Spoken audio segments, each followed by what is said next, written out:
আমি খুবই ভাগ্যবান, সেদিন আমার বেঁচে থাকার কথা ছিল, মৃত্যু থেকে অনেক কাছে ছিলাম। আমি আমারই সংসদ এলাকায়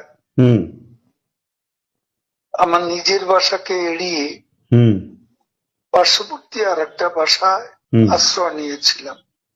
বেশ। তখন চারদিক থেকে মিছিল আসছিল এবং এটা আসলে ছিল প্রধানমন্ত্রী গণভবন কেন্দ্রিক, এবং এটা আমরা অবাক হলাম যে সংসদ এলাকাতেও এটা ছড়িয়ে পড়ে এবং একটা লুটপাটের যে লুম্পেন স্টাইলের কতগুলো ঘটনা ঘটে এবং সেখানে বিভিন্ন ধরনের লোক আসে এবং এদের মধ্যে বেশিরভাগই মনে হয়েছে এটা কোন রাজনৈতিক অভ্যুত্থান, এটা লুটপাটের অভ্যুত্থান।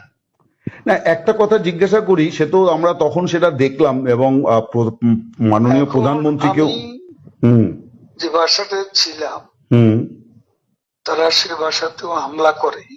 আচ্ছা। তারা জানতো না যে সেখানে আমি আছি। আচ্ছা। আমার বাসা তারা লুটপাট করেছে, কিন্তু যে বাসায় আমি গিয়ে আশ্রয় নিলাম সেখানে তারা হামলা করবে এটা আমি ভাবতাম, কিন্তু সেখানেও দেখলাম যে অনেক লোকজন ঢুকে পড়ে এবং তারা ভাঙচুর লুটপাট করতে থাকে। আমি আমার স্ত্রী সহ আমরা বাথরুমে ঢুকিয়ে যাই, অনেকক্ষণ ছিলাম, প্রায় 5 ঘন্টা।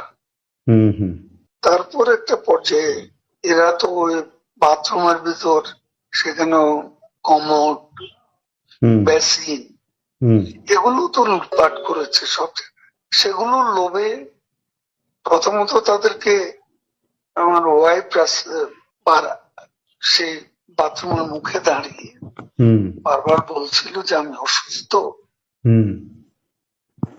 এ কথা বলে তাদের ফিরিয়ে দিচ্ছে।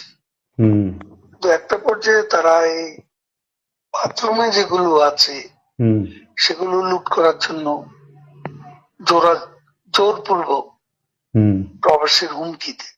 তো সে সময় আমার ওয়াইফ জিজ্ঞেস করে যে কি করবো, খুলে দাও যা হবে।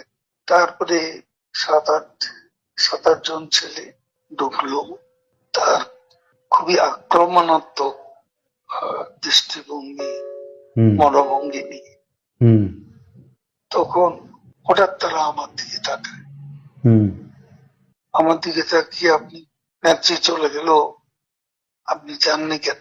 আমি কিছু বলছিলাম। তারপরে ছেলেদের মধ্যে কি ভাবের উদয় হয়েছে জানি না, তারা আমাকে বলে আপনার ছবি তুলবো। তারপর আমার ছবি তুলতে শুরু করলো, সেলফি নিচ্ছিল, ছবি তুলছিল। এরা ছাত্ররা অনেকে আমাকে চেনত, কি কারণে তারা তখন আক্রমণাত্মক যে মনোভাবটা ছিল সেটা নিমেষে শীতল হয়ে গেল। এরা ঠান্ডা মাজাজে তখন কথা বলছিল। আচ্ছা। এদের মধ্যে আবার এক পর্যায়ে একটা গ্রুপ তারা চেয়েছিল আমাকে রাস্তায় সেনাবাহিনী হাতে তুলে দিতে, কেউ কেউ আবার এটাও চেয়েছিল যে জনতার হাতে তুলে দিতে। এটা অবশ্যই তখন একটা মানসিক ভাবে ভেতরে ভেতরে ভেঙে পড়েছিলাম। এরপর এরা এদের একটা শার্ট, এদের ওই ব্যাজ, লাল পতাকা শোভিত ব্যাজ লাগিয়ে আবার কালো একটা মুখে একটা মাস্ক দিয়ে আমাকে হাঁটতে হাঁটতে সংসদ এলাকা থেকে বড় রাস্তা গণভবন অভিমুখী রাস্তা ওখানে নিয়ে যায়। ওখানে নিয়ে হঠাৎ করে কোত্থেকে ট্যাক্সি আসে, হুম একটা ইজি বাইক, হুম সেটা খালি ছিল, হুম ওখানে কোনো গাড়ি ঘোড়া কিছু ছিল না। হুম ওটা হঠাৎ করে কেন যেন এসে পড়ল, হুম হয়তো আমার ভাগ্য। এরা দুজনে আমাকে নিয়ে, আমার ওয়াইফকে নিয়ে ওটাতে উঠলো আর বলতে লাগলো, ওতে তো অসংখ্য মানুষ, হুম চেক আপ সব জায়গায়। এরা বলতে লাগলো যে আমাদের চাচা চাচি অসুস্থ, হুম হাসপাতালে নিচ্ছি, হুম ডিস্টার্ব করবে না। হুম এই করে করে নিয়ে গেল একটা অনেক দূরে একটা জায়গা। তো এটা হলো, ভাবতেও পারেনি ওরা যখন বাথরুমে ঢুকলো যে বেঁচে হুম থাকে।